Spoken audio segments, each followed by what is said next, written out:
ਠੀਕ ਗੱਡੀ ਹੈ। ਲੋਡ ਲਿਆਵੇ ਰੂਟਾ ਵਾਪਸ ਦੇ ਦਾਂਗੇ।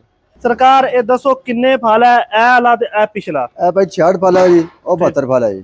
ਮਾਸ਼ਾਅੱਲਾ ਬੜਾ ਨਾ ਵੇਖਣ ਨੂੰ ਤੇ ਐਵੇਂ ਲੱਗ ਰਿਹਾ ਕਿ ਪੂਰੇ ਪਾਕਿਸਤਾਨ ਦਾ ਲੋਹਾ ਚੁੱਕ ਕੇ ਉਹਨਾਂ ਇਹਦੇ ਉੱਤੇ ਲਾਤਾ, ਐਡਾ ਕੋ ਮਜ਼ਬੂਤ।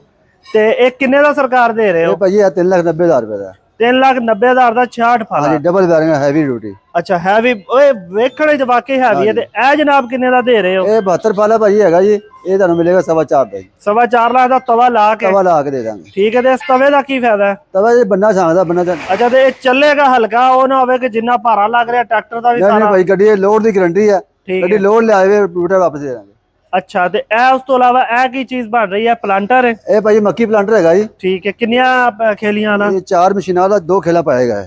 ਠੀਕ ਹੈ। ਅਤੇ 2 ਖੇਲਾਂ ਲੱਗੀਆਂ ਹੋਈਆਂ, 4 ਮਸ਼ੀਨਾਂ ਇੱਥੇ ਫਿੱਟ ਹੁੰਦੀਆਂ। ਤੇ ਟਾਪਾ ਵੀ ਲੱਗਾ ਇਹਦੇ ਨਾਲ, ਉਹ ਸਾਈਡ ਵਾਲਾ ਤਵਾ ਵੀ ਹੈ? ਅੱਜ ਤਵਾ ਡਿਮਾਂਡ ਤੇ ਲਾਈਦਾ। ਅੱਛਾ, ਤਵਾ ਡਿਮਾਂਡ ਤੇ। ਇਹ ਕਿੰਨੇ ਦਾ ਦੇ ਰਹੇ ਹੋ? ਇਹ 3.5 ਲੱਖ ਦਾ ਜੀ। ਇਹ 3.5 ਲੱਖ ਰੁਪਏ ਦੇ ਰਹੇ ਹੋ।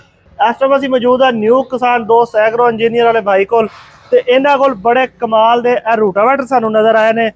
ਅੱਜ ਦੀ ਇਹ ਵੀਡੀਓ ਤੁਸੀਂ ਸਕਿਪ ਨਹੀਂ ਕਰਨੀ, ਮਜ਼ੀਦ ਅੱਗੇ ਚੱਲਨੇ ਆ ਤੇ ਤੁਹਾਨੂੰ ਟੁਰ ਫਿਰ ਕੇ ਸਾਰੀ ਇੰਡਸਟਰੀ ਵਿਜ਼ਿਟ ਕਰਾਣੇ ਆ।